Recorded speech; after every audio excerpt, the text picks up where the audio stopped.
Hello student, welcome to Chartered Coaching Classes. I am Jackson Sharma and I am going to start the new practice set 1.3. Okay student, 1.1 और 1.2 पे हम लोग discuss कर चुके हैं. अब नया जो प्रैक्टिस सेट है वो है 1.3. 1.3 को सॉल्व करने से पहले कुछ कंडीशंस, कुछ प्रॉपर्टीज हमको मालूम होनी चाहिए, ठीक है ना. तो उसी प्रॉपर्टी, उसी कंडीशंस पे हम लोग डिस्कस करेंगे, ठीक है ना. तो इस प्रैक्टिस सेट के पहले क्या जानना जरूरी है? सिमिलरिटी के बारे में, है ना. सिमिलर क्या होता है? देखो, सिमिलर, टू और more than two objects have same shape but size में बी सेम और not are called similar object. Okay, similar object कैसे? मतलब सेम रहे लेकिन साइज क्या है, डिफरेंट रहे, तो उसे हम लोग बोलते हैं सिमिलर, ठीक है ना. सेम भी हो सकता है और डिफरेंट भी हो सकता है, ठीक है ना.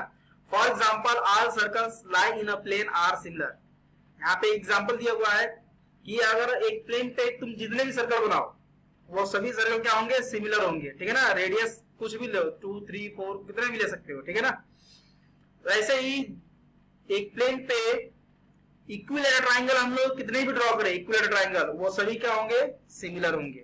ठीक, सिमिलर का मतलब क्या होता है? शेप सेम होना चाहिए, मतलब दिखे एक जैसा, साइज बड़े कम ज्यादा हो. ओके, जैसे एक ताजमहल का फोटो लो, ताजमहल बड़ा है, उसका फोटो छोटा होगा, तो ये सिमिलर कहलाएगा. क्यों? क्योंकि है तो वही चीज लेकिन उसकी साइज कम हो गई है. ओके स्टूडेंट, तो उसे हम लोग बोलते हैं सिमिलर.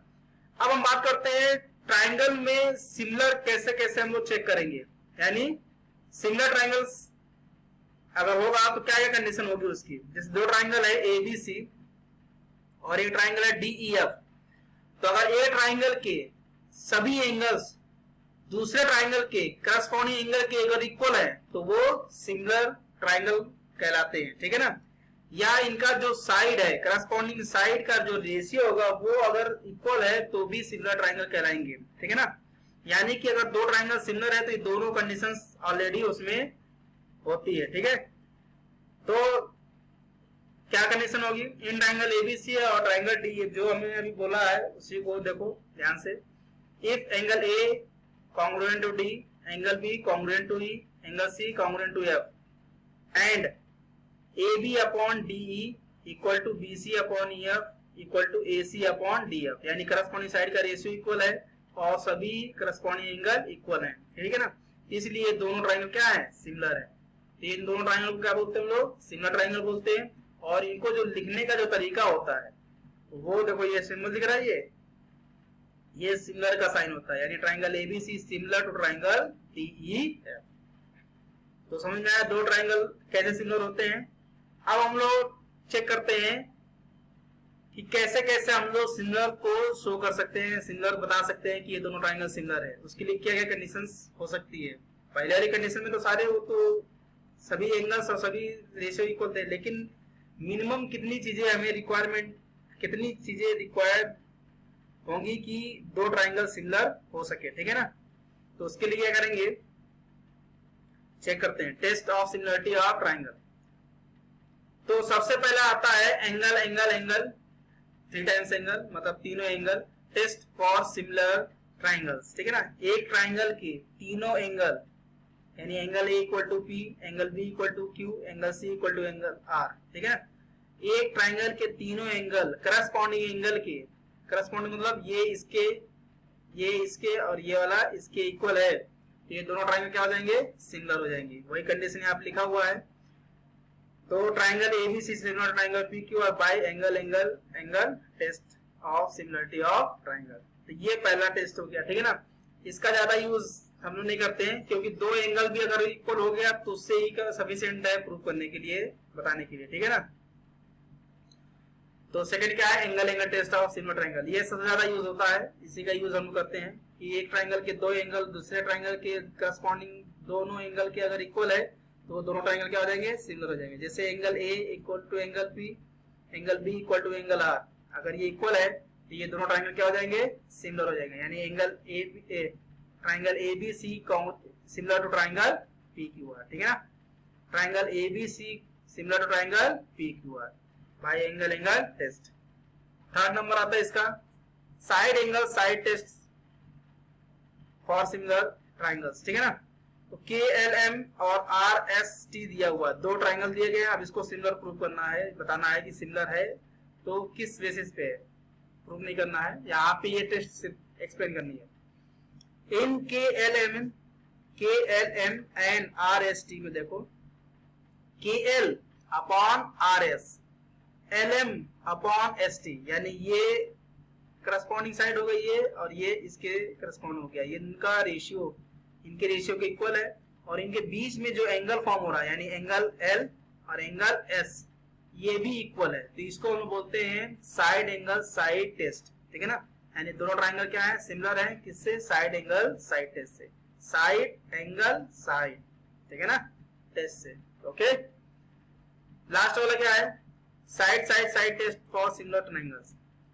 देखो ये ट्राइंगल पी क्यू आर और एल एम एन दिया हुआ है ना। इस ट्राइंगल दोनों ट्राइंगल में P Q upon L M, Q R upon M N, P R upon L N, ये तीनों इक्वल है, इसलिए इसको हम बोलते हैं side side side test.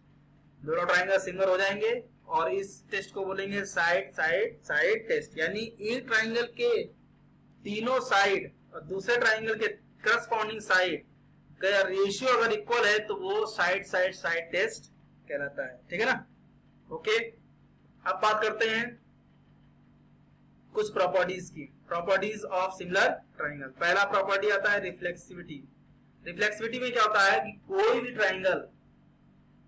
Triangle खुद के सिमिलर होता है, मतलब अपने आप के सिमिलर होता है, ठीक है ना।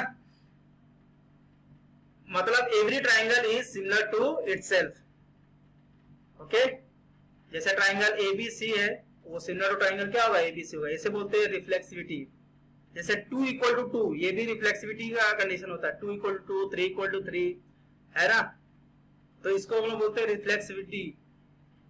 दूसरा क्या है, सिमेट्री। सिमेट्री में क्या होता है कि जैसे अगर ए बी के बराबर है तो बी बी ए के बराबर होगा, उसे बोलते हैं हम लोग सिमेट्री। तो जैसे अगर ये ट्राइंगल दूसरे ट्राइंगल के सिमिलर है तो दूसरा ट्राइंगल भी पहले वाले का सिमिलर होगा। यानी triangle ABC similar to triangle DEF, then triangle DEF similar to triangle ABC, इसे बोलते हैं सिमेट्री। ओके, थर्ड आता है ट्रांजिटिविटी। ट्रांजिटिविटी में क्या होता है कि अगर एक ट्राइंगल दूसरे ट्राइंगल के सिमिलर है और दूसरा ट्राइंगल तीसरे ट्राइंगल के सिमिलर है तो पहला वाला ट्राइंगल तीसरे ट्राइंगल के सिमिलर होगा, इसे बोलते हैं ट्रांजिटिविटी, ठीक है ना। जैसे triangle ABC, triangle ABC similar triangle क्या है, डीईएफ, और डीईएफ किसके सिमिलर है, जीएचआई के, ट्राइंगल जीएचआई के सिमिलर है, तो यानी एबीसी जीएचआई की क्या हो जाएगा, सिमिलर हो जाएगा, इसे बोलते हैं ट्रांजिटिविटी। ओके स्टूडेंट, तो ये हो गया कंसेप्ट जो 1.3 के पहले था, जिसको जानने से हमें एक्सरसाइज को सॉल्व करने में इजी जाएगा। क्यों, क्योंकि इसी कंसेप्ट पे पूरा एक्सरसाइज डिपेंड है, ठीक है ना। तो अगला एक्सरसाइज जो है वो है 1.3, जिसपे हम लोग जिसका रिव्यू हम लोग देख रहे थे। तो प्रैक्टिस सेट 1.3 के क्वेश्चंस को कैसे सॉल्व करेंगे, सिमिलैरिटी सारे कंडीशंस लगानी है, जो भी रिक्वायरमेंट हो वो लगाएंगे और हम एक्सरसाइज को सॉल्व करेंगे, ठीक है। तो इसका फर्स्ट क्वेश्चन देखते हैं। डायग्राम दिया हुआ है, लिखा है in triangle, in figure in triangle angle ABC 75 degree, EDC angle EDC क्या है 75 degree, state which two triangles are similar and by which test. मतलब कौन से दो ट्राइंगल, इसमें ट्राइंगल किस हिसाब से आप उसको डिफाइन करोगे कि ये सिमिलर है। Also write the similar of these two triangles by a proper 1-to-1 correspondence, ठीक है।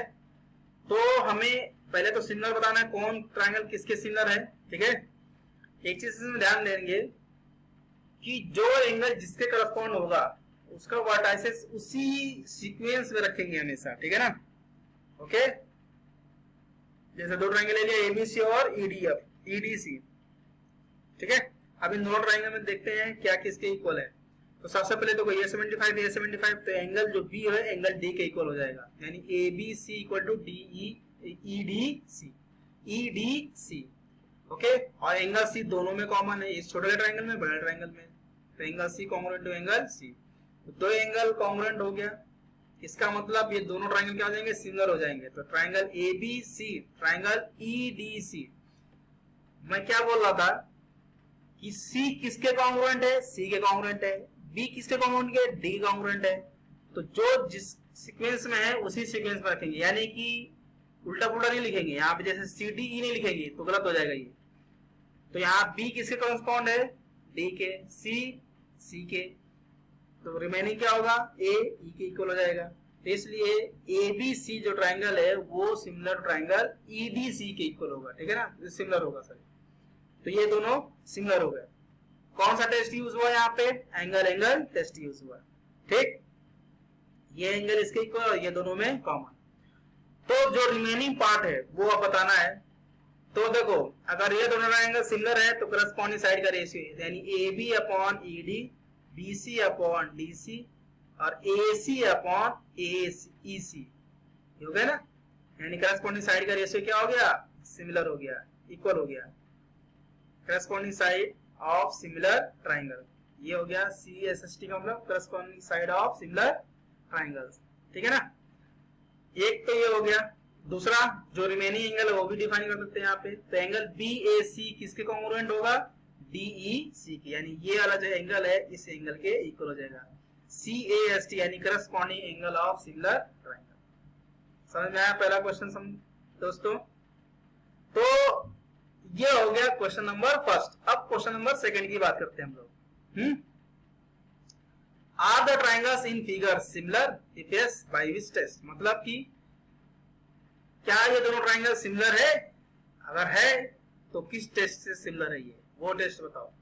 ठीक है, तो हमने ले लिया ट्राइंगल PQR, ट्राइंगल LMN। तो दो ट्राइंगल में देखो हम लोग करस्पॉन्डिंग साइड का रेशियो, क्योंकि तीनों साइड दिया हुआ है तो हम लोग करस्पॉन्डिंग साइड का रेशियो निकालते हैं। अगर ये इक्वल आते हैं तो हम लोग कह सकते हैं ना कि सिमिलर है। ठीक है, तो PQ अपॉन LM क्या आ गया, 6/3 यानी कि 2। यहाँ QR अपॉन MN क्या हो गया, 8/4 यानी कि 2। 8/4 यानी कि 2। इक्वेशन नंबर ये 2 डाल देते हैं। फिर बचता है PR अपॉन LN। तो PR अपॉन LN कितना आ गया, 10/5 यानी 2। ये इक्वेशन नंबर 3 हो गया। इक्वेशन 1 2 3 देखो ये 2 2 2 आ रहा है, यानी कि तीनों क्या है, इक्वल है। तीनों इक्वल है, इनका करस्पॉन्डिंग साइड का रेशियो इक्वल हो गया इक्वेशन नंबर 1 2 3 से। ठीक है ना, करस्पॉन्डिंग साइड का रेशियो क्या हो गया, इक्वल हो गया। तो इक्वल हो गया तो ये दोनों ट्राइंगल क्या हो गए, सिमिलर हो गए। Triangle PQR similar triangle LMN। ठीक है ना, और टेस्ट कौन सा लगा इसमें, साइड टेस्ट। कौन सा टेस्ट यूज हुआ, साइड टेस्ट। ओके स्टूडेंट, अब आते हैं क्वेश्चन नंबर थर्ड पे। ठीक है ना, as shown in figure देखो, as shown in figure, two poles of height 8 meter and 4 meter are perpendicular to the ground. If the length of shadow of the smaller pole due to sunlight is 6 meter, then how long will be the shadow of the bigger pole at the same time? ठीक है ना, तो ध्यान से देखो, दो पोल है, एक पोल क्या है PR, एक पोल है AC, और ये शेडो हो गया इसका 6 मीटर है और इसका सपोज कर लिया कि X है। ठीक है ना, तो दो ट्राइंगल है जिसमें देखो angle C angle R equal होंगे। क्यों, क्योंकि पोल हमेशा क्या होता है, ग्राउंड के परपेंडिकुलर होता है। ठीक है, बिल्डिंग हो, पोल हो, ये सब ग्राउंड के क्या होंगे, परपेंडिकुलर होंगे। तो ये परपेंडिकुलर हुए यानी ईस्ट 90 डिग्री, और ये सनलाइट आ रहा ना यहाँ पे, तो इसलिए ये जो एंगल होगा इस एंगल के इक्वल होगा, यानी एंगल ए जो होगा एंगल P के इक्वल होगा। Shadow R cast at the same time. ठीक है ना, मतलब एंगल सेम बनता है हमेशा, ये ध्यान रखेंगे हमेशा। ठीक है, तो एक एंगल ये हो गया, एक एंगल ये हो गया। तो दो एंगल दोनों ट्राइंगल में अगर कॉन्ग्रुएंट हो गए तो क्या हो गया, ट्राइंगल ACB यानी ACB सिमिलर ट्राइंगल PRQ हो गया, PRQ हो गया। एंगल टेस्ट है। अगर ये दोनों ट्राइंगल सिमिलर हो गए तो करस्पॉन्डिंग साइड का रेशियो इक्वल होगा, यानी AC upon PR equal to CB upon QR। AC upon PR equal to CB upon QR हो गया। ठीक है,